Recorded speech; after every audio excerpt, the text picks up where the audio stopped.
Welcome to a Foxy Tech Tips tutorial on switching between a classic home screen and a home screen with an app drawer on Xiaomi phones.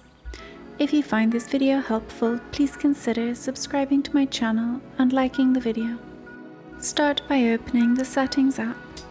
If the Settings app isn't on your home screen, you can get to it via the app drawer. In Settings, tap Home Screen. Here in Home Screen Settings, you can switch between Classic Home Screen and Home Screen with App Drawer. Choose the style you would like to use.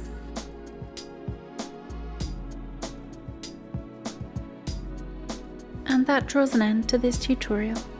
Please like the video if you found it helpful, and subscribe to Foxy Tech Tips for more Xiaomi and MIUI tips and tricks.